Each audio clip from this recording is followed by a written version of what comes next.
තිරුවන් සරණයි පිනති ඔබ සියලු දෙනාටම සමහිත සුව පිණිස යන උදාර තේමාව යටතේ ධර්මය සදැහැති ඔබට සමීප කරන බෞද්ධ රූපවාහිනිය ඔස්සේ විභජ්‍යවාද ශාසන සමීක්ෂා ධර්ම මණ්ඩපය ඔබට ශ්‍රවණය කරන්නට ඉඩහසර සලසා දෙන්නටයි මේ සූදානම් වන්නේ.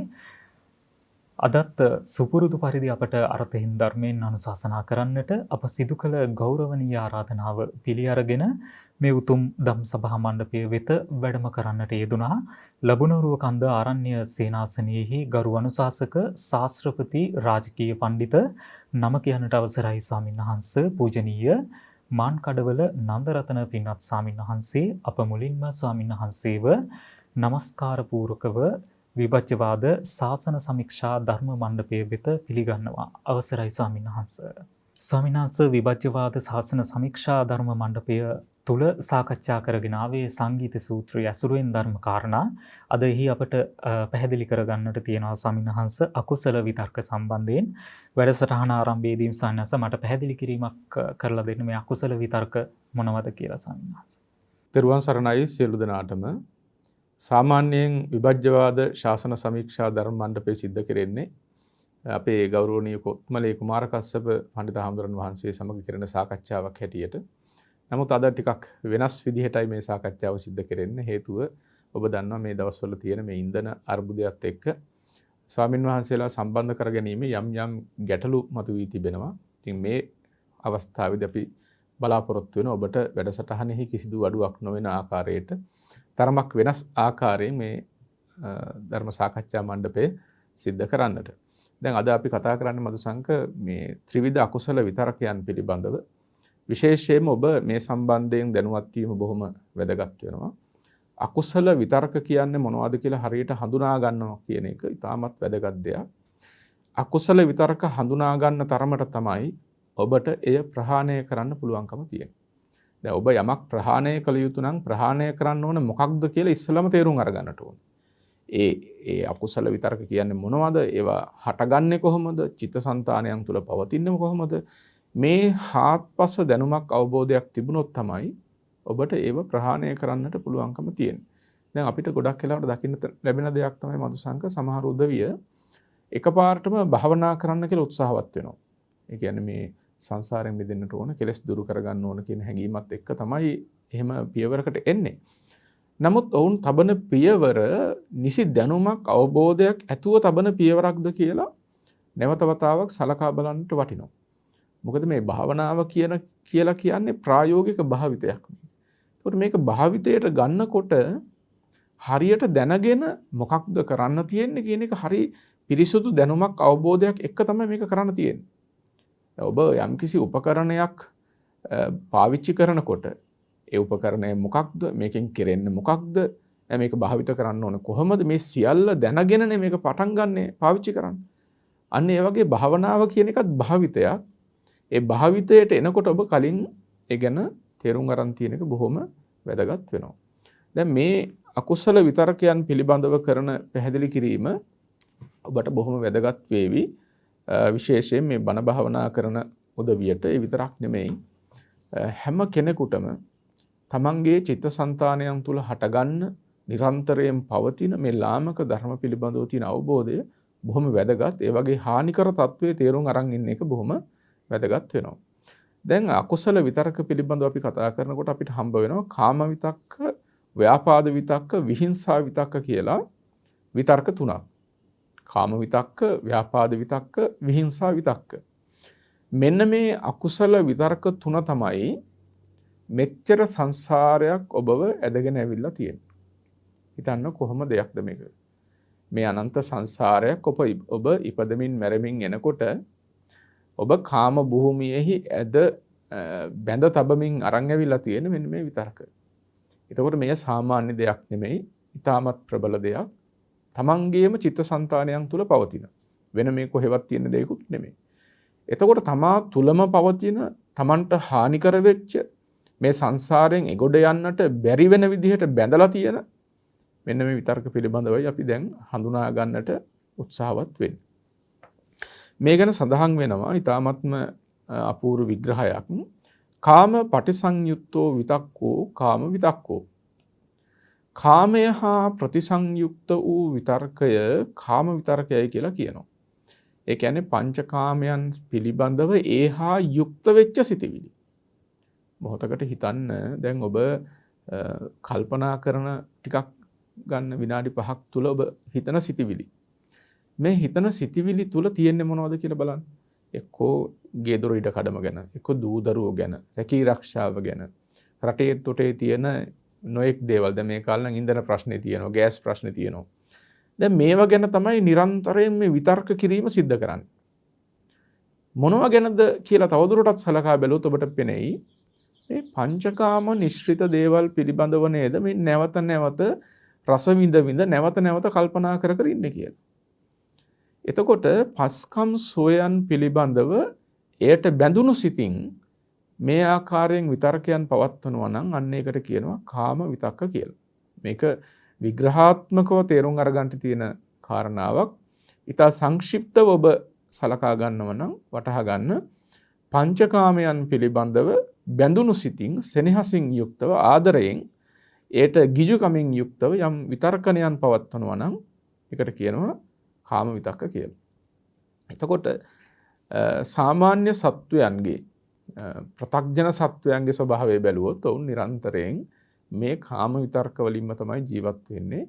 ඔබට මේ සාකච්ඡාව අතරතුර කෙරෙන පැහැදිලි කිරීම එක තේරුම් අරගන්න පුළුවන්කම ලැබෙයි. එය මොනතරම් ව්‍යාප්ත වෙච්ච පෘතුල දෙයක්ද කියන එක. ඊළඟට දෙවෙනි විතර්කය වෙන්නේ ව්‍යාපාද විතර්කය. මේ ව්‍යාපාදය කියන්නේ ද්වේෂය, අකමැත්ත, අමනාපය, තරහ ගතිය, ගැටෙන ගතිය වගේ තමයි ඔයගොල්ලන්ට ඒක තේරුම් ගන්න පහසු. එතකොට ව්‍යාපාද පටිසංයුක්තෝ විතක්කෝ ව්‍යාපාද විතක්කෝ.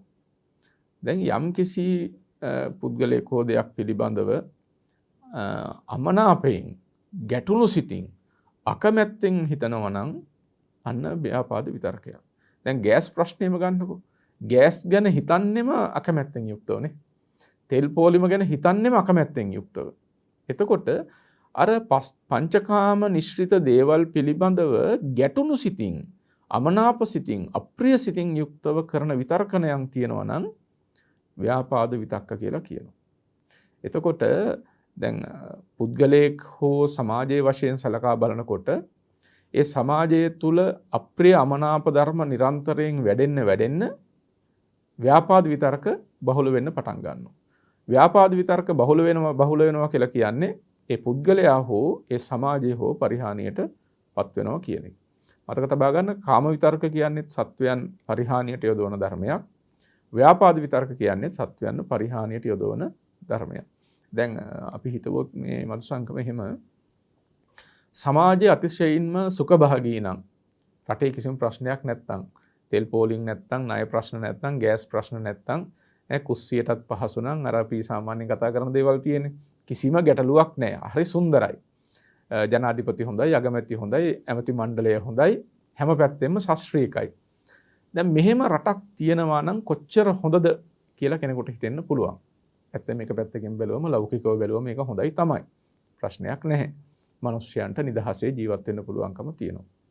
හැබැයි මේත් එක්ක මේ පිළිබඳව ඔබ ධර්මානුකූලව විග්‍රහ කරගත්තොත් ඒ පිළිබඳව සාමාන්‍ය ලෝකයා දකින තත්ත්වය ඉක්මවා අතිශයින් සියුම් සුකුම විග්‍රහයකට ඔබ එළඹුණොත් ඔයගලන්ට දකින්න පුළුවන් ඒ තුලත් තියෙනවා යම්කිසි සිටියුතු කරුණු. දැන් හිතන්න සමාජයේම සුඛභාගී නම් හැම දෙයක්ම ගන්න තියෙනවා නම් සුපර් මාකට් වලට ගියාම වීථි සංචාරය කරනකොට කැමති ප්‍රිය දේවල් වලින් නිතර පිරී තියෙනවා නම් හැමතැනම ප්‍රිය සංഭാෂණ පැවැත්වෙනවා නම් උත්සව පාටි හැමතැනම තියෙනවා නම් මිනිස්යාගේ මානසික ස්වභාවය කෙබඳු දෙයක් වෙයිද? සතුටින් ජීවත් වෙයි, ඒක පැහැදිලි. හැබැයි මේ සතුටත් එක්ක අර පස්කම් සෝයන් පිළිබඳව ඇති වෙන ආසාවත් එක්ක තමන්ගේ හිතට සිද්ධ වෙන්නේ මොකද්ද කියලා ටිකක් කල්පනා කරලා බලන්න. ඒවට කැමැත්තක් ඇති වෙනවා. තෘෂ්ණා වසඟ වෙනවා. ලැබිකමක්, ලෙන්ගතුකමක්, බැඳීමක් ඇති වෙනවානේ. කෑදරකමක්, ගිජුකමක් ඇති වෙනවා. එතකොට යම් කිසි චිත්තසංතානයක පංචකාම සෝයන් පිළිබඳව ලෙන්ගතුකම වැඩෙනවා නම්, ඒ පිළිබඳව සෙනෙහස, ආදරය, බැඳීම, කෑදරකම, ගිජුකම වැඩෙනවා නම් මොකක්ද මේ වෙන්නේ? කාම තණ්හාව වැඩෙනවා කියන එක. ඒ කියන්නේ ඒ පිළිබඳව විතර්කණය කිරීම කාම විතර්කණයයි. ඒ කාම විතර්කණයත් එක්ක සිද්ධ වෙන දේ තමයි කාම තණ්හාව බහුල වීම. එතකොට සාමාන්‍යයෙන් ඔබ සැලකුවොත් සමාජයක් පිරිහෙන්නේ රටේ ප්‍රශ්න තියෙනකොට කියලා නෑ. රටේ ප්‍රශ්න තියෙනකොට විතරක් නෙමෙයි සමාජයක් පිරිහෙන්නේ. පුද්ගලයෙක් පිරිහෙන්නේ රටේ ප්‍රශ්න තියෙනකොට විතරක් නෙමෙයි. සෞභාග්‍යමත් රටකත් පුද්ගලයා පිරිහෙනවා, සමාජයක් පිරිහෙනවා.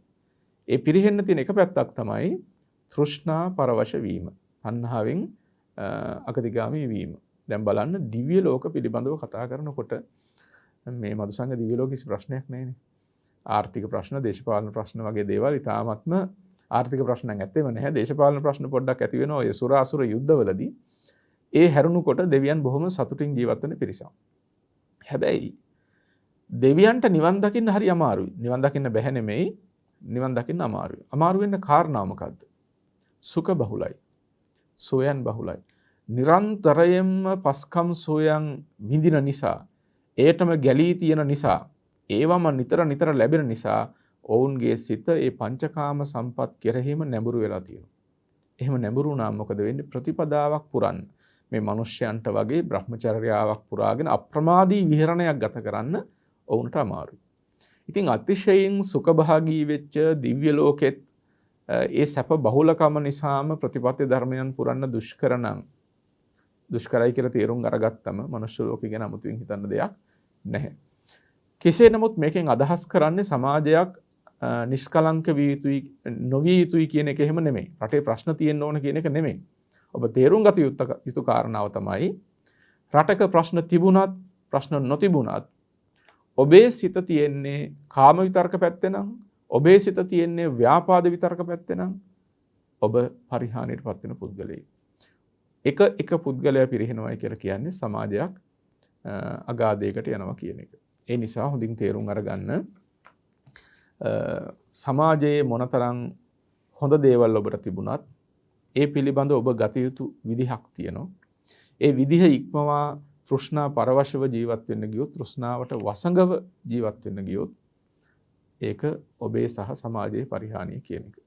ඒ වගේම තමයි අනික් පැත්ත, සමාජය තුලින් හෝ ඔබේ නිවස තුලින් හෝ අප්‍රිය අමනාප දේවල් නිරන්තරයෙන් අහන්න ලැබෙනවා නම්, හිත ගැටන දේවල්ම නම් නිතර අහන්න ලැබෙන්නේ. ඒකෙන් ඇති වෙන්නේ අර කාම විතර්ක නෙමෙයි, බහුලව ඇති වෙන්නේ ව්‍යාපාද විතර්ක. ව්‍යාපාද විතර්කයත් සත්වයන් වනසන ධර්මයක්, සත්වයන්ට අහිතකර ධර්මයක්. ඒ නිසා මේ සිතිවිලි, මේ කාම විතර්ක සහ ව්‍යාපාද විතර්ක කියන සිතිවිලි ඉතා හොඳින් තේරුම් අරගන්න එක වැදගත් වෙනවා. මොකද ඕගොල්ලෝ මේවා ගැන අවබෝධයක් නැතුව මේ එදිනෙදා තියෙන දේවල් ගැන කතා කර ඒ පිළිබඳව සොයා බලමින් ජීවත් වෙන්න ගියාම අන්තිමයට සිද්ධ වෙලා තියෙන්නේ තම තමන්ගේ සිත පරිහානියටපත් වෙන එකයි. කෙලෙසුන් බහුල වෙන එකයි සිද්ධ වෙලා තියෙන්නේ. ඉතින් කෙලෙස් බහුල වෙලා ඔබ දුගතිගාමී වුණාම ඔබව නිදහස් කරගන්නට කවුද එන්නේ? කිසි කෙනෙක් එන්නේ නැහැ. ඔබේ කර්මය ගෙවනකම් ඔබට එහි ප්‍රතිවිපාක භුක්ති විඳින්න සිද්ධ වෙනවා. ඒ නිසා තමන්ගේ සරණ කැමති, තමන්ගේ පිහිට කැමති උදවිය කළ යුතු වන්නේ නිරන්තරයෙන්ම යහපත් විතර්කයන්ට සිත යොමු කරගන්න එක. ඒ සඳහා අප්‍රමාදීව කාලය ගත කරන එක. දැන් කාම විතක්ක, ව්‍යාපාද විතක්ක ළඟට අපිට ඊළඟට හමු වෙන එක තමයි විහිංසා විතක්ක කියලා කියන්නේ. විහිංසා විතක්ක කියන්නේ මොකක්ද? විහිංසා පටිසංයුත්තෝ විතක්කෝ විහිංසා විතක්කෝ.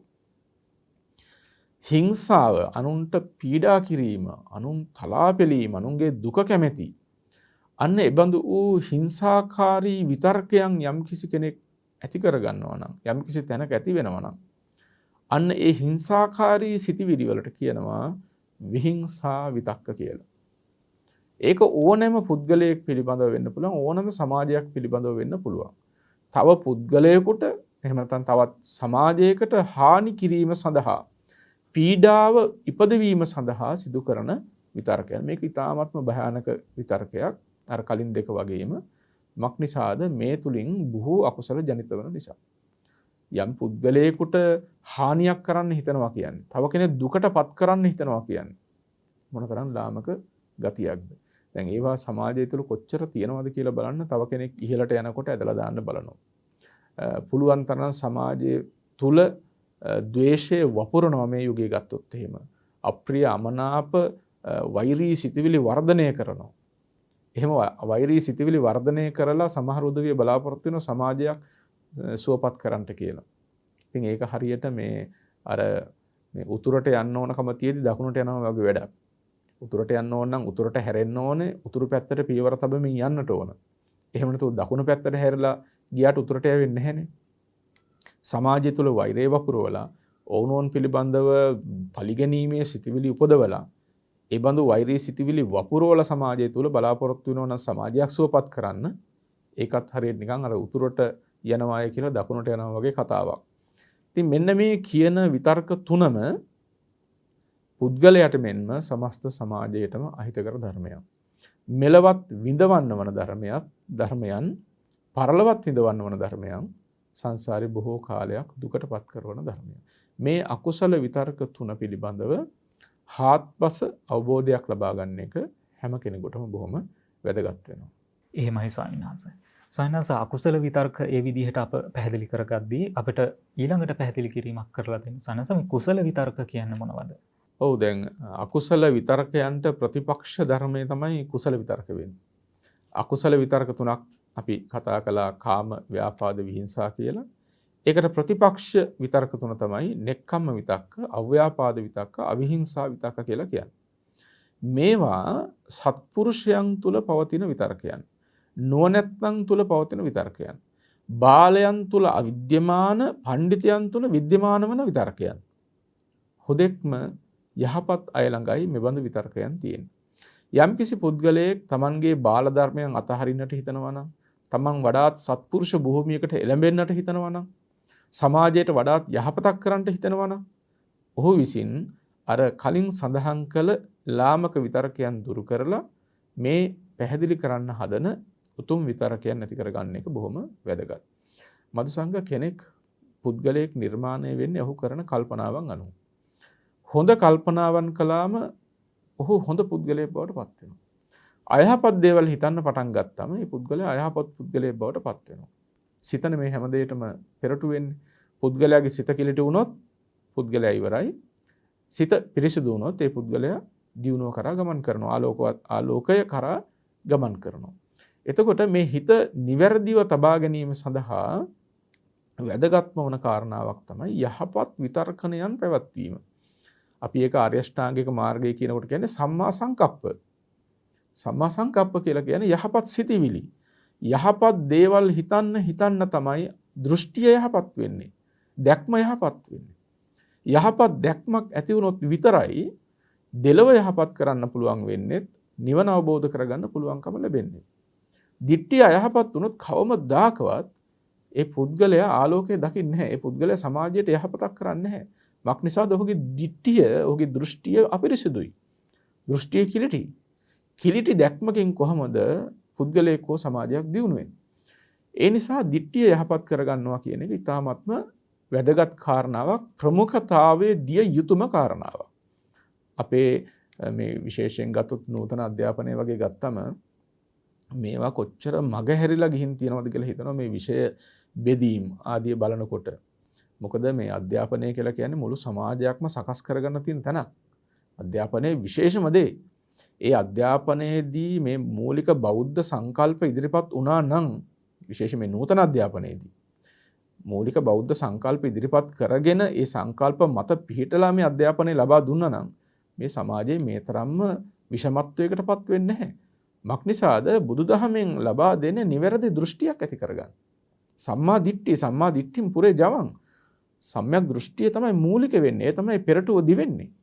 යහපත් දර්ශනයක් තියෙන පුද්ගලයෙකුට තමයි යහපත් දෙයක් කරන්න පුළුවන්කම තියෙන්නේ. එතකොට අධ්‍යාපනයක මූලික තේමාවක් විය යුතුයි සමාජයට, පුද්ගලයාට යහපත් දර්ශනයක් ඇති කර දීම. හුදෙක් දැනුමම නෙමෙයි. දැනුම කියන එක අයහපත් දේවල් නිශ්චිත කරගෙනත් අයහපත් දර්ශනයක් ඇති කරන දෙයක් වෙන්නත් පුළුවන්. ඒ නිසා අපිට මේ බොහෝ කාලයක් තිස්සේ වර්ධින දේවල් මේ. ඊට පස්සේ අපි කියනවා විශ්වවිද්‍යාල ශිෂ්‍යයෝ ටික පිරිහිලාය කියනවා, සමාජයේ පිරිහිලා කියනවා, උගතුන් පිරිහෙනවා කියනවා, පාලක පන්තිය පිරිහෙනවා කියන මේ ලොකු දේවල් කියන ප්‍රතිඵල ලැබෙනකොට හැබැයි මුල වැරදුනේ කොහෙද කියලා හොයලා ඒවට ප්‍රතිකර්ම කරන්න උත්සාහයක් ගන්න බවක් පේන්නට නැහැ. එතකොට හැම නිතරකම ඔබ හොඳින් සිතට ගන්න, ඔබේ ජීවිතය හරියට හදා ගන්නට නම් ඔබේ දරුවන්ගේ ජීවිත ආලෝකවත් කරන්නට නම් පළවෙනිම දේ තමයි ප්‍රමුඛතාවයේ දිය යුතුම දේ තමයි යහපත් දර්ශනයක් ඇති කළ යුතුමයි. යහපත් දර්ශනයක් සම්‍යක් දෘෂ්ටියක් ඇති කරගත යුතුමයි. එයින් පමණයි ඔබේ ජීවිතය නියම විදිහට හදන්න පුළුවන්. ඔබේ දරුවන්ගේ ජීවිත හදන්න පුළුවන්. මේ සමාජයක් හදන්න පුළුවන්කම ලැබෙන්නේ එපමණකින් විතරමයි. ඒක හරියට ඔබ කියවා ගත්තොත් තේරුම් අරගන්න පුළුවන්කම ලැබෙයි. එතකොට ඒ සම්‍යක් දර්ශනය සම්‍යක් දෘෂ්ටි ඇතිවීම සඳහා ප්‍රමුඛ වෙන කාරණාවක් තමයි සම්‍යක් සංකල්පනාව කියන එක.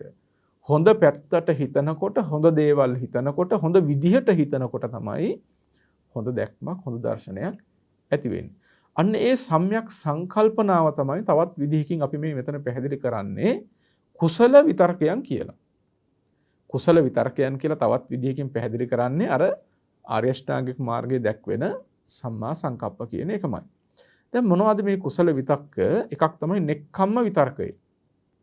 අකුසල විතර්කේ කාම විතර්කේ. ඒකට ප්‍රතිපක්ෂ ධර්මයේ නෙක්ඛම්ම විතර්කය.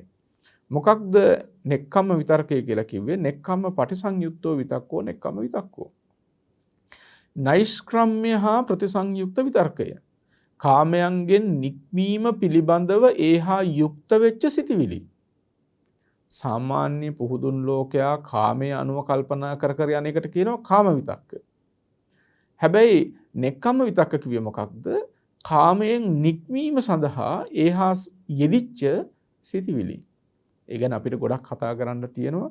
ඊ타ත්ම වැදගත් වෙනවා මේ පිළිබඳව ඔබ ලබා ගන්න අවබෝධය විශේෂයෙන්ම ඔබේ ජීවිතය නිසි මගට ගැනීමේදී. දෙවෙනි විතක්කය තමයි අව්‍යාපාද විතක්කය. මොකද අව්‍යාපාද විතක්ක කිව්වේ? අභ්‍යාපාද පටිසංයුක්තෝ විතක්කෝ අභ්‍යාපාද විතක්කෝ. අව්‍යාපාදේ හා ප්‍රතිසංයුක්ත විතර්කය. ඒ කියන්නේ තරහ අනුව සිතන්නේ නැතුව, අමනාපය අනුව, වෛරය පරිගැනීම අනුව සිතන්නේ නැතුව ඒට ප්‍රතිපක්ෂව කල්පනා කරනවා. එතකොට ඒ අව්‍යාපාද විතක්කය කොච්චර බලවන්ත දෙයක් කියනවා නම් ඒ සිතක, ඒ බඳු සිතක දුෂ්ට පරිගැනීමේ සිතුවිලි හටගන්නේ නැහැ. මෛත්‍රී ගති ගුණාංග ඒ සිත තුළ මනවින්ම ස්ථාපිත වෙනවා.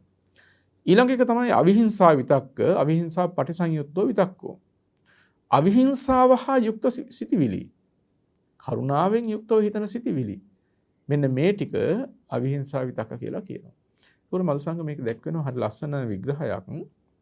මේ නෙක්ඛම්ම විතක්ක ගැන කියනකොට සෝ අසුබ පුබ්බේ කාමාවචරෝ හෝති අසුබජ්ජහනේ රූපාවචරෝ.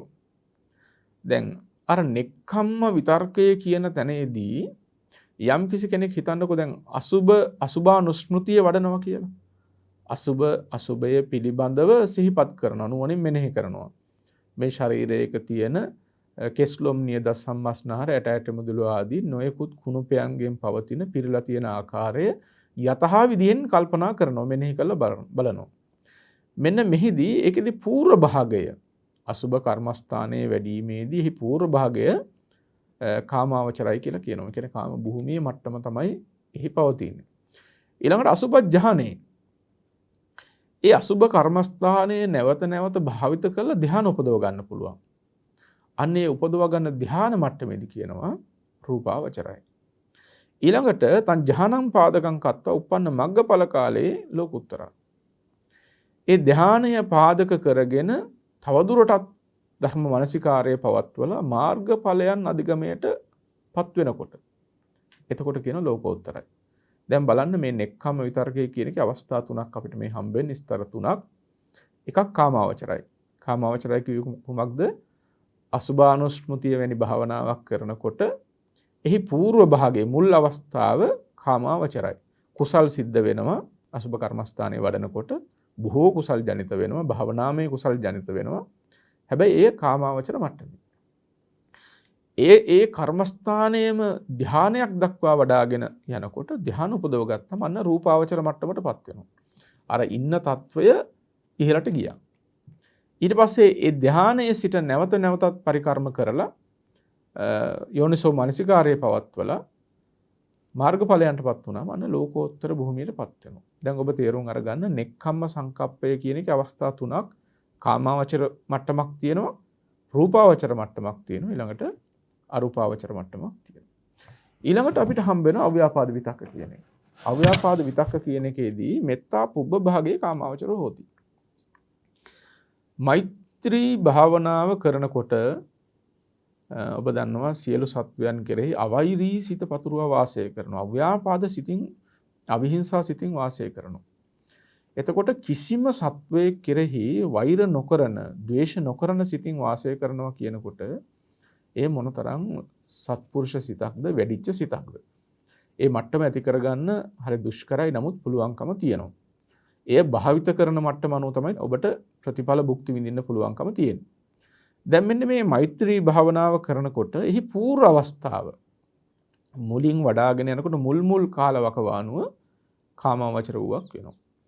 එතකොට එයින් සිද්ධ වෙන්නේ කාමාවචර මට්ටමේ උතුම් කුසල සම්භාරයක් රැස් වෙන්නේ. ඒ මෛත්‍රියම නැවත භාවිත කරලා රූපාවචර ධානයකටපත් වුණාම අන්න රූපාවචර මට්ටමේ අව්‍යාපාද විතර්ක පහළ වෙනවා. ඊළඟට ඒ ධානය පාදක කරගෙන මාර්ගඵලයන්ටපත් වුණාම ලෝකෝත්තර භූමියටපත් වෙනවා, අපරියාපන්න භූමියටපත් වෙනවා. දැන් ඒකෙත් බලන්න අව්‍යාපාද විතර්කෙත් ස්තර තුනයි, කාමාවචර, රූපාවචර සහ ලෝකෝත්තර වශයෙන්. ඊළඟ කාරණාව තමයි මధుසංග අවිහිංසා විතක්ක කියන එක. මේ අවිහිංසා විතර්කයේදී කරුණාව තමයි හිදි භාවිත වෙන්නේ. අනුන්ගේ දුක පිළිබඳව ඇති කරගන්න කම්පාව, සියලු සත්වයන්ගේ දුකෙහි අකමැත්ත, අනේ හැම කිසිම සත්වයකට දුකක් දුම්නසක් නොවේවා කියන ඇති වෙන උත්තරීතර සිටිවිලි.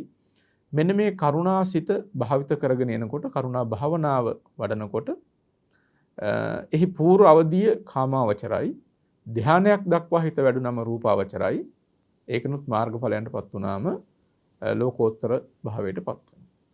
දැන් හිතන්න ඔබ භාවනා කරන පුද්ගලයෙක් නම්, ඒ සඳහා උත්සාහවත් වෙන කෙනෙක් නම්, ඔබ මේ එක්කෝ අසුබ කර්මස්ථානය වෙන්න පුළුවන්, මෛත්‍රී භාවනාවක් වෙන්න පුළුවන්, නැත්නම් කරුණාව පිළිබඳව මෙනෙහි කරන භාවනාවක් වෙන්න පුළුවන්. මූලික අවධියේදී ඔබට රැස් වෙන්නේ කාමාවචර මට්ටමේ කුසල්. ඔබ ධානයක් දක්වා හිත දියුණු කරා නම් අන්න රූපාවචර මට්ටමේ කුසල්. ලෝකෝත්තර මට්ටමට හිත දියුණු කළොත් තමයි ලෝකෝත්තර මට්ටමේ කුසල්. එහෙම නැත්නම් ඒ බඳු විතරකයන් ලබා ගන්න පුළුවන්කම තියෙනවා. ඉතින් මෙන්න මේ විදිහට මේ පිළිබඳව යම් දැනුමක් ඇති කරගන්න එක හොඳයි. මధుසංග තවත් පුංචි කරුණු දෙක තුනක් මතක් කරන්න ඕන, මේකට එකතු කරන්නට ඕන. මේ කාම විතක්ක, ව්‍යාපාද විතක්ක, විහිංසා විතක්ක කියලා මුලින් සඳහන් කළ ඒ අකුසල විතර්ක තුනෙන් මුල් දෙක, ඒ කියන්නේ කාම විතක්ක සහ ව්‍යාපාද විතක්ක කියන දෙක සත්වයන් පිළිබඳවත් උපදිනවා, සංස්කාරයන් පිළිබඳවත් උපදිනවා. දැන් කැමැත්ත කියන එක සත්වයන් පිළිබඳවත් උපදින්න පුළුවන්, දේවල් පිළිබඳව උපදින්නත් පුළුවන්. අකමැත්තත් එහෙමයි. ව්‍යාපාදේ කියන එකත් පුද්ගලයන් පිළිබඳවත් අමනාපයක් ඇති වෙන්න පුළුවන්. ඒ වගේම දේවල් පිළිබඳවත් අමනාපයක් ඇති වෙන්න පුළුවන්. ඔබ අකමැති දේවල් කොච්චර තියෙනවද? ඔබට අප්‍රිය අමනාප දේවල් දැක්කම ඒ පිළිබඳව ඇහෙනකොට ඇති වෙන්නේ ව්‍යාපාද විතර්කයන්. හැබැයි විහිංසා විතක්ක කියන එක පුද්ගලයන් පිළිබඳව විතරයි, දේවල් පිළිබඳව ඇති වෙන්නේ නැහැ. මක්නිසාද එහෙම කියන්නේ? හිංසා කරන්න හිතෙන්නේ පුද්ගලයන්ට මිසක් දේවල් වලට නෙමෙයි. දැන් කෙනෙකුට හිතෙන්න පුළුවන් එතකොට අර තරහ ගියාට පස්සේ ෆෝන් එකෙන් පොලේ ගහන්න නැතම උදවිය නේද? අතේ තියෙන දේවල් මේ බිම දාන්නේ, ඊට පස්සේ ওই දේවල් හානි කරන්නේ. ඒතර මේක විහිංසා විතක්කද කියලා නෑ. ඒක විහිංසා විතක්ක නෙමෙයි, මේක ව්‍යාපාද විතක්ක.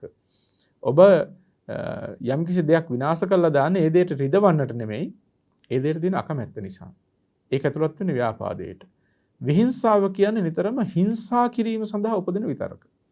ඒතර හිංසා කරන්න නම්, අනුන්ට රිදවන්න නම්, රිදෙන්නේ ඔබ දන්නවා පුද්ගලයන්ට, සත්වයන්ට තමයි රිදෙන්නේ. ඒ නිසා විහිංසා විතක් උපදින්නේ සත්වයන් සම්බන්ධව, සංස්කාරයන් සම්බන්ධව, නැත්නම් සිසු දේවල් පිළිබඳව විහිංසා විතර්කයන් උපදින්නේ නැහැ. එහෙමයි ස්වාමීන් වහන්සේ. ස්වාමීන් වහන්සේ ඔබ වහන්සේ අකුසල විතර්ක ගැන සඳහන් කරද්දී හි කාම විතර්ක ගැන සඳහන් කරා, පැහැදිලි කරලා දුන්නා. මෙහිදී අපට පැහැදිලි කරලා දෙන්න ස්වාමීන් වහන්සේ, මේ කාමය අපි කොහොමද දැනගන්න ඕනේ? ධර්මයේ විදිහට, ධර්මයේ තුල සඳහන් වෙන විදිහට ස්වාමීන් වහන්සේ. ඔව්, ඊළඟ වැදගත්ම කාරණාව තමයි මధుසංක මේ කාමය කියන්නේ මොකක්ද කියලා දැනගන්න එක. දැන් කාම විතක්ක කියලා ඔබ ඇහුවේ පංචකාම නිශ්චිත දේවල් පිළිබඳව ඇති කරගන්න විතර්කය. හැබැයි මේ ගැන වඩාත් විශ්ලේෂණාත්මකව තේරුම් අරන් තියෙන එක බොහොම වැදගත් වෙනවා. විශේෂයෙන්ම ඔබේ මේ ධර්ම ප්‍රතිපදාව ඉතා සාර්ථකව ගමන් කිරීම සඳහා. හරි අපූර්ව විග්‍රහයක් සඳහන් වෙනවා මදුසංග කාමය ගැන විස්තර වෙනකොට ද්වේ කාමා. කාමය කියන එක කොටස් දෙකකට වර්ග කරනවා. එකක් තමයි වස්තු කාමා, අනික එක කිලේශ කාමා. කාමය වස්තු කාම සහ කිලේශ කාම කියලා කොටස් දෙකකට බෙදෙනවා.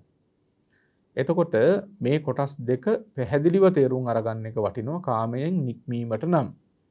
මොකද මේක හරියට තේරුම් අරගන්න නැතුව කාමයෙන් නික්මෙන්න බොහොම දුෂ්කර වන්නට පුළුවන්. මොකක්ද වස්තුකාම කියලා කියන්නේ? කතමේ වස්තුකාමා. මනාපිකා රූපා, මනාපිකා සද්දා, මනාපිකා ගන්ධා, මනාපිකා රසා, මනාපිකා පොට්ටබ්බා. අත්තරණා, පාපුරුණා, දාසිදාසා, ජේලකා, කුක්කුට සූකරා ආදි වශයෙන් බුදුරජාණන් වහන්සේ විග්‍රහ කරලා තියෙන්නේ ප්‍රිය වඩන හිත බැඳෙන රූප, හිත බැඳෙන ශබ්ද තියෙනවා. මනාපික වූ ශබ්ද ඔය සින්දු අහනවා, ඊට පස්සේ තමන්ගේ දරුවන්ගේ හුරතල් දෙබස්, ප්‍රිය වචන, ප්‍රිය ශබ්ද, මෙන්න මේවා මනාපික වූ ශබ්දයන්. මනාපික රසයන් තියෙනවා, හිත බැඳෙන, හිත සතුටු කරන රසයන්. එබඳු ස්පර්ශයන්, එබඳු ගඳ සුවඳ, මෙන්න මේ වගේ ප්‍රියමනාප සිත සතුටු කරවන සුළු රූප, ශබ්ද, ගන්ධ, රස, ස්පර්ශයන් තියෙනවා. ඒ වගේම අත්තරණා, පාපුරණා ආදි වශයෙන් සඳහන් වෙන්නේ දැන් ගෙදර තියෙන බඩමුට්ටු තියෙන ඇතිරිලි, ඊට පස්සේ ගත්තම පොරෝණ දේවල්, දැසිදස්සෝ, ගෙදර තියෙන මේ යාන වාහන, ඉඩකඩම, මේ තමන්ට තියෙන වස්තු කාමමය වූ සම්පත් තියෙනවා නම් මෙන්න මේවට කියනවා වස්තු කාමයන් කියලා. එතකොට මිල මුදල් මේ සියල්ලම මේකට ඇතුළත් වෙනවා. වස්තුකාම කියනකොට විග්‍රහය මෙපමණක් නෙමෙයි. වස්තුකාම ගැන තවදුරටත් විස්තර වෙනවා මේ විදිහට. අපිච අතීතා කාම, අනාගතා කාම, පච්චුප්පන්නා කාම. අතීත වූ කාමයක් තියෙනවා, වර්තමාන කාමයක් තියෙනවා, අනාගත වූ කාමයක් තියෙනවා. මොකක්ද අතීත වූ කාමය කියලා කියන්නේ? දැන් බලන්න ඕගොල්ලෝ තමන්ගේ පුංචි කාලය ගැන හිතනව නේද? ඕගොල්ලන්ගේ තුරුණු අවධිය ගැන හිතනවා. ඉක්ුත් වූ කාලය පිළිබඳව හිතනවා. වැඩි නෙමෙයි ඊයේ ගැන හිතනවා කියලා හිතන්න. මේ කුමක්ද මේ? ඒ ගැන හිතනකොට අතීත වූ ඉක්ුත් වූ කාලයේ පිළිබඳව එහි තිබුණා වූ ඔබ ඇසුරු කළා වූ ප්‍රියමනාප රූප, ශබ්ද, ගන්ධ, රස, ස්පර්ශයන් පිළිබඳව සිතනවා නම් අන්න එතන තියෙන මොකක්ද මේ? අතීත වූ කාමයන්. දැන් ඔයගොල්ලෝ ඊයේ ගත්ත ආහාර පාන ආදිය පිළිබඳව වේවා, ඔබ විඳි සුව සොම්නස් පිළිබඳව වේවා හිතනකොට මේක ඉක්ුත් වෙච්ච දේවල්. ඉක්ුත් වුණා වූ දේවල් පිළිබඳව සිතීම තමයි මේ අතීත කාමය කියන එකට ඇතුළත් වෙන්නේ. ඉක්ුත් වෙච්ච ඒ පංචකාම නිශ්චිත දේවල්, සුව සොම්නස් උපදින දේවල් අතීත වූ වස්තුකාමයන් කියලා කියනවා. එතකොට වර්තමානයේ දැන් මේ ඔබට ලැබිලා තියෙන, ඔබ ඇසුරු කරන, ඔබ වර්තමානයේ ජීවත් වෙනකොට ඇසුරු කරන දේවල් තියෙනවනේ මේකට කියනවා වර්තමාන කාම. හැබැයි මතක තියාගන්න මේ කාම කියන එක අදහස් කරන්නේ ප්‍රියමනාප දේවල් මෙතනදී. ඊළඟට අනාගත කාම. ඔබේ ප්‍රාර්ථනා කොච්චර තියෙනවද කියලා බලන්න. ඉදිරි කාලයේදී ගයක් හදා ගන්නට ඕන, මේ වගේ රැකී ආරක්ෂාවක් කරන්නට ඕන, දරු මල්ලන්ගේ විභාග ටික පාස් කරලා දෙන්නට ඕන, දරුවන්ට රස්සාවල් අරන් දෙන්න ඕන, කොච්චර දේවල් හිතේ තියෙනවද අනාගතයේ පිළිබඳව. එතකොට අනාගත අංශයට ගියා වූ අනාගතයේ පිළිබඳ වූ ප්‍රියමනාප රූප, ශබ්ද, ගන්ධ, රස, ස්පර්ශ ආදී හෝ මේ දේවල් ද්‍රව්‍ය කාරණා තියෙනවා නම් මේවට කියනවා අනාගත කාමා කියලා. ඊළඟට අජ්ජත්තා කාම, බහිද්ධා කාම, අජ්ජත් බහිද්ධා කාම. බලන්න බුදුරජාණන් වහන්සේ මේ ගැන කොච්චර විග්‍රහාත්මකව දේශනා කරලා තියෙනවද? ඇයි මේ විග්‍රහ කරලා තියෙන්නේ? අපේ සිත්වල තියෙන ස්වභාවයන් හරියට තේරුම් ගැනීම සඳහා. දැන් ආධ්‍යාත්මික කාමයක් තියෙනවා. තමන්ගේ ශරීරයටම කොච්චර බැඳීමක් තියෙනවද කියලා බලන්න. මේ ලෝකේ තියෙන අනික හැම දෙයකටම වඩා ඔයගොල්ලන්ට තමන්ගේ ශරීරය වටිනා වෙන්න පුළුවන්. සමහරට ගේ දොර, ඉඩකඩම්, යාන වාහන මේවා ලොකු දේවල් කියලා ඔබට හිතුණට ඔය ඔක්කොම අතහැරලා දායි තමන්ගේ ශරීරය වෙනුවෙන්නේ. තමන්ගේ අංගපසංග ටික බේර ගන්න වෙනවා නම් අනික ඔක්කොම ටික අතහැරලා දායි. ඇයි ඒ? ආධ්‍යාත්මික මේ රූපයට ඒ තරම් බැඳීමක් සත්වයන් තුල තියෙනවා. තමන් ජීවිත කාලයක් හරි හම්බ කරගත සේසතම වියදම් කරලා හරි තමන්ගේ අංග ප්‍රත්‍යක් බේර ගන්න පුළුවන් නම් ඒ සඳහා උත්සාහවත් වෙන්නේ නැද්ද? එතකොට බලන්න මේ කොච්චර බැඳීමක් ආධ්‍යාත්මික ධර්මයන්ට තියෙනවද? මේ ආධ්‍යාත්මික අංගපසංග ආදී මේ ධර්මයන්ට කියනවා අජ්ජත්තා කාම. මේක ආධ්‍යාත්මික කාමය. ඊළඟට බාහිර කාම. බාහිරා කාමා කියන්නේ දැන් ඔබේ දූ දරුවෝ වෙන්න පුළුවන්. ගේ දොර ඉඩ කඩන් වෙන්න පුළුවන්. ඒ බාහිරයි. ශරීරයෙන් බැහැර දේවල්. ආධ්‍යාත්මයෙන් බැහැර දේවල්. ඒවට කියනවා බාහිරා කාමා කියලා. අජ්ජත්ත බහිද්ධා කාමා. මේ ආධ්‍යාත්මික සහ බාහිර කියන දෙකටම ඇතුළත් වෙච්ච කාම තියෙනවා. දැන් ආධ්‍යාත්මික කාම සහ බාහිර කාම මේ දෙකේම එකතුව ගත්තොත් ඒවට කියනවා අජ්ජත්ත බහිද්ධා කාමා කියලා. ඊළඟට හම්බ වෙනවා හීනා කාමා, මජ්ක්‍ධිමා කාමා, පණිතා කාමා. හීන කාමයන් තියෙනවා. දැන් කාමයේ කිව්වම හිතෙන්නේ නිකන් ඔක්කොම උපරිම මට්ටමින් කියලා නෑ. කාමයේ තියෙනවා හීන කාමයන්, මධ්‍යම කාමයන්, ප්‍රණීත කාමයන්. දැන් හිතන්න තිරිසන් සත්වයන් පිළිබඳව. තිරිසන් සත්වයේ ගන්න ආහාරයක් සුනකෙක් වගේ සතෙක් පාරක් අයිනේ වැටලා තියෙන පාන් කෑල්ලක් වගේ දෙයක් කනවා නම් ඒ සතාට ඒක ඉතින් ලෝකේ තියෙන ලොකුම සම්පත වෙන්න පුළුවන්. ඇමරිකාවේ හෝ රුසියාවේ හෝ විශාල රටක ජනාධිපතිකම හම්බ වෙනවට වඩා ඒ සතාට ඒ පාන් කෑල්ල වටිනවා. එයාට ඒක ලැබිච්ච ලොකුම සතුට, ලොකුම සැපත. හැබැයි අපිට සාපේක්ෂව සලකනකොට ඒක හීනකාමයක් නේ. ඊටා දුබල ලුහු සංඛ්‍යාවට ගියපු කාමයක්. මිනිස්යන් අතරම බලන්න සමහර කෙනෙකුට ඊටා දිලිඳු කෙනෙක් ගන්න ආහාරයක් බලන්නවත් නොහිතෙන්න පුළුවන්. ස්පර්ශ කරන්නවත් නොහිතෙන්න පුළුවන්. ඒ දිලින්දාට ඒක බොහොම ප්‍රණීත ආහාරයක් වෙයි. හැබැයි අර මහා ධනවතාට ඊටමත් පිරිසිදුව සුචිකාමීව ජීවත් වෙච්ච පුද්ගලයාට අර දේ බොහොම අප්‍රසන්න දෙයක් වෙන්න පුළුවන්. ඒ නිසා හීන කාමා කියන එක පුද්ගලයන්ට සාපේක්ෂවයි ඔබ තේරුම් ගත යුතු වන්නේ. ඒ පුද්ගලයන්ට සාපේක්ෂව යම් යම් දේවල් හීනත්වයට වැටෙනවා. මජ්ක්‍ධිමා කාමා. මජ්ක්‍ධිමා කාමා කියලා කිව්ව අර හීනම නැහැ. නමුත් ඊට වඩා යම් මට්ටමක් තියෙනවා. මේක සාමාන්‍ය ජීවිතවල ගත්තොත් අපිට අර ඉහළම තත්ත්වෙ නෙමෙයි, පහළම තත්ත්වයක් නෙමෙයි, මැද අවස්ථාව. ආහාර පාන විතරක් නෙමෙයි, අර මුලින් සඳහන් කළ රූප ශබ්ද ආදී ඕන දෙයක්. දැන් ඊතා දිලින්දාට තමන්ගේ පැල්පත රජමැදුරු වගේ වැටුණාට රාජකීයයන්ට එය ඊ타මත්ම දිලිඳු දෙයක් වෙනවා. ඒ වගේ හැම දෙයක්ම සාපේක්ෂව තේරුම් අරගන්නට ඕන මේ කාරණාවේදී හීන, මධ්‍යම, ප්‍රණීත කියන විග්‍රහය. සමහර ප්‍රණීත කාමයන් පිළිබඳව බලනකොට දෙවියන්ගේ කාමයේ ගත්තු ඔවුන් ඊටමත් ඉහළ මට්ටමේ පංචකාමයන් භුක්ති විඳින්නේ. ඊළඟට අපායිකා කාමා, මානසිකා කාමා, දිබ්බා කාමා. අපායික වූ කාමයකුත් තියෙනවා. දැන් හිතෙන්න පුළුවන් අපායෙත් මොන කාමයේද කියලානේ. දැන් හැමදාම අපි අහන්නේ අපාය කිව්වොත් ඉතින් ඉවරයි දුකමනේ කියලානේ. එතකොට ඒක වැරදිද කියලා කෙනෙකුට හිතෙන්න පුළුවන් අපායෙත් කාමයේ තියෙනවද එහෙනම් කියලා. එතකොට අහන්නකෝ අපායිකා කාම, මානසිකා කාම, දිබ්බා කාම. අපායික වූ කාමයක් තියෙනවා. මානසීය වූ මිනිසුන් අතර පවතින කාමයක් තියෙනවා.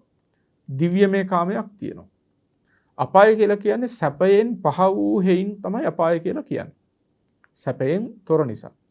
දැන් හිතන්නකෝ ඔබ මේ දුගතිය පිළිබඳව හිතනකොට සතර අපාය පිළිබඳව හිතනකොට තිරිසන් ආත්මයත් සතර අපාය එකක්. പ്രേතාත්මයත් සතර අපාය එකක්. නිරයත් සතර අපායට ඇතුළත් වෙන්නේ.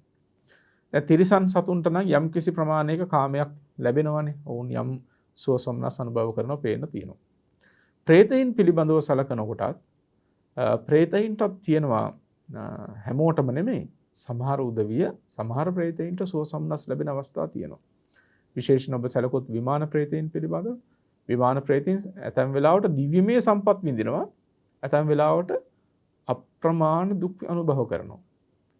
නිරයට ගියාට පස්සේ මහා නිරය ආදී ගැන නම් එතනදී සුවසොම්නස් විඳින්න අවස්ථාවක් නෙමෙයි. ඒකාන්ත දුක් පවතින තැන. හැබැයි ඔබට සිහිපත් වුණොත් සමහර නරකයන් පිළිබඳව දැන් එක නරකයක උපන්න අයට හරිම ලස්සනට සින්දු කියන කාන්තාවගේ කටහඬක් ඇහෙනවා. ඒ නරකයේ ස්වභාවය තමයි මහා ගිනිගෙන දැවෙන කටු සහිත ගහක් ගහට නගින්න තියෙන පැත්තේ කටු පහතට හැරලා තියෙනවා. ගහෙන් බහින්න තියෙන පැත්තේ කටු උඩට හැරලා තියෙනවා. මේ නරකේ ස්වභාවය එහෙමයි.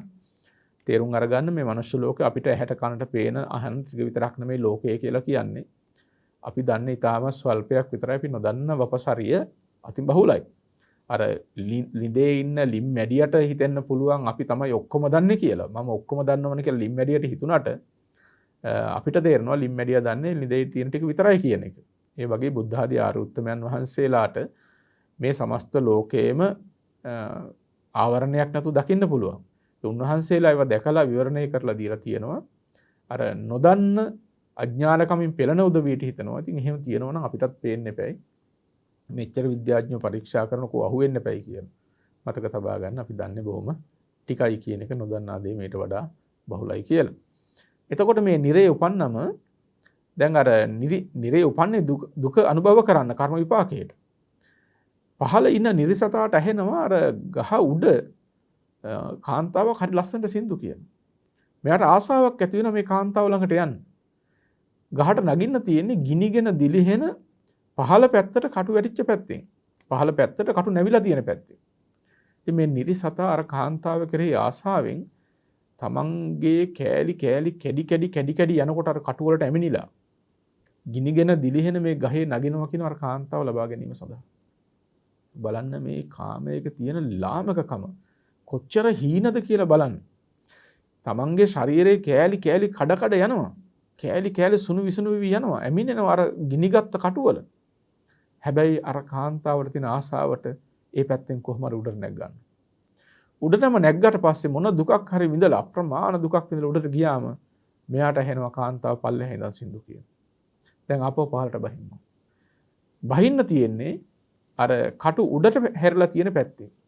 ආපහු බහිනකොට අර කටු වල ඇමිනිලා තමන්ගේ ශරීරේ පිච්චිලා දැවිලා කෑලි කැඩිලා ගිහිල්ලා ඒ දුක විඳ පල්ලෙහාට බහින්න. පල්ලෙහාට බැසට පස්සේ ආපහු එන උඩ ඉඳන් සින්දු කියනවා. නිරිසත්තුන්ගේ ওই කතාව මනුෂ්‍ය ලෝකෙත් ඒ විදිහටම නැති වුණාට වෙනස් විදි වලින් පේන තියෙනවා. එහට දුවනවා, මෙහෙ දුවනවා, අර යනවා, මෙහෙ යනවා. හිතන දේවල් ඒ ආකාරයෙන්ම ලැබෙනව නෙමෙයි. නමුත් සත්වයෝ තමන්ගේ තියෙන තෘෂ්ණා පරවශ භාවය නිසා, තෘෂ්ණාවට වසඟ වීම නිසා ওই විදිහට මේ අත දුවනවා.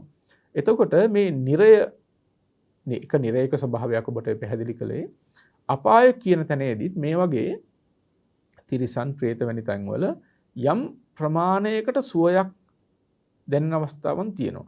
නිරේදී නම් අතන සුවයක් දැනෙනවා නෙමෙයි. නමුත් අර ආසාවට ඒ පසුපසෙන් හඹාගෙන යනවා.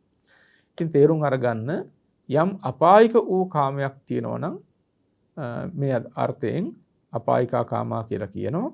මිනිසුන් පිළිබඳව මිනිසුන් ඇසුරු කරන දේවල් මානුෂිකා කාමා, දිව්‍යමය වූ කාමයන්ට කියනවා දිබ්බා කාමා. ඒ වගේම තමයි තවත් ප්‍රභේද ගණනාවක් තියෙනවා. ඔබට කෙටියෙන් සඳහන් කරන්නම්. පච්චුපට්ඨිතා කාමා, නිම්මිතා කාමා, පරිනිම්මිතා කාමා.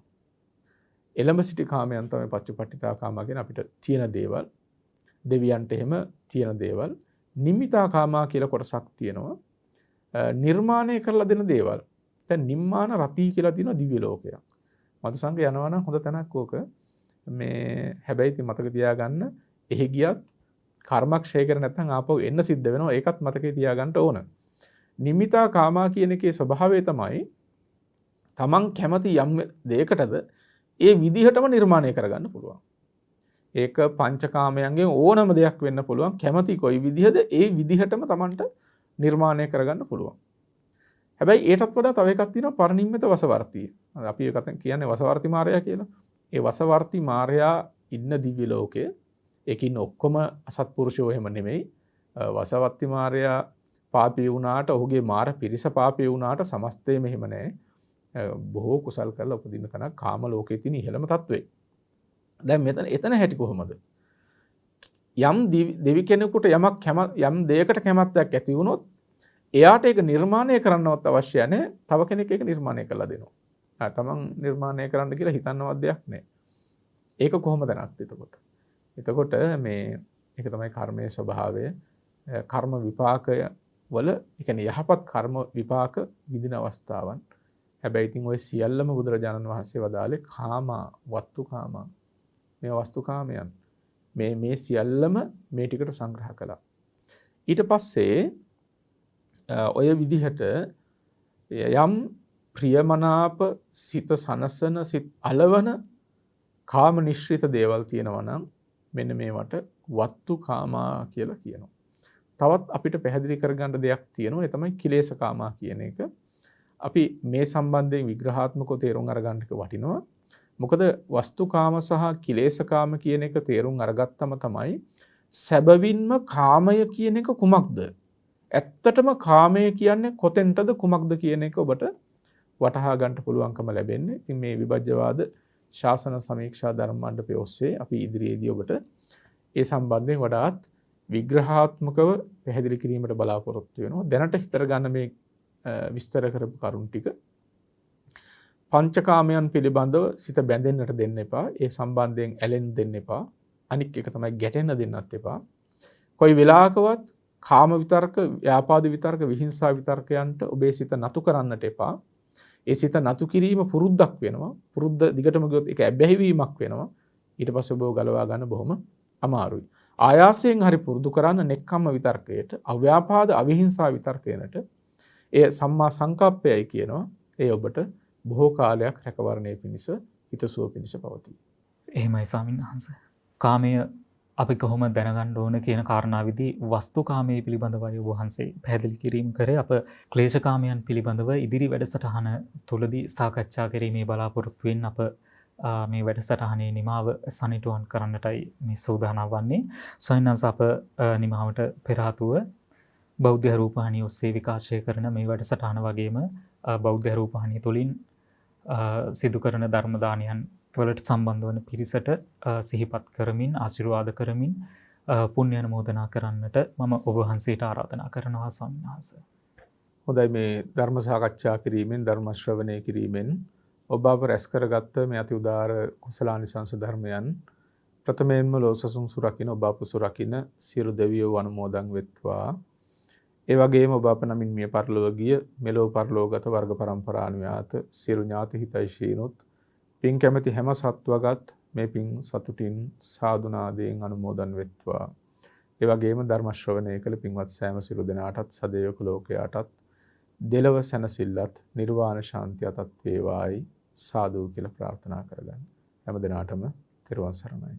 පුරා හෝරාවකට ආසන්න කාලයක් ඔබටත් මටත් ධර්මයෙන් අනුශාසනා කරන්නට යෙදුණු ලබුණුරුව කන්ද ආරණ්‍ය සේනාසනයේහි ගරු අනුශාසක ශාස්ත්‍රපති රාජකීය පඬිත පූජනීය මාන් කඩබල නන්දරත්න පින්වත් ස්වාමීන් වහන්සේටත් නිදුක් නිරෝගී චිරජීවනයත් උන්වහන්සේ ප්‍රාර්ථනීය බෝධියකින් ඒ උතුම් චතුරාර්ය සත්‍ය ධර්මය අවබෝධය පිණිසත් මේ උතුම් කුසලය හේතුපනිශ්‍රේ වේවායි අප සියලු දෙනාම සාදුනාද පවත්වා ප්‍රාර්ථනා කරමු.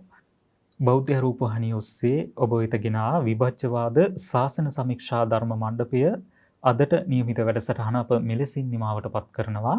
මේ උතුම් සාකච්ඡාව සඳහා ධර්ම දානමය දායකත්වය ඔබට ලබා දෙන්නට පුළුවන් බෞද්ධ රූපවාහිනී ප්‍රධාන කාර්යාලය වගේම ශාඛා කාර්යාල ඇමතීමෙන් ඔබට වැඩිදුර විස්තර ලබා ගන්නට පුළුවන් බවත් සිහිපත් කරමින් ධර්ම ශ්‍රවණය කළ ඔබ සියලු දෙනාට මේ උතුම් කුසලය ගෞතම බුදු සසුනේදීම නිවී සැනසෙන්නට හේතු පාරමිතාවක්ම වේවා යන ප්‍රාර්ථනාවෙන් අදට ශාසන සමීක්ෂා ධර්ම මණ්ඩපය මෙලෙසින් නිමාවට පත් කරනවා. ඔබ සියලු දෙනාට තෙරුවන් සරණයි.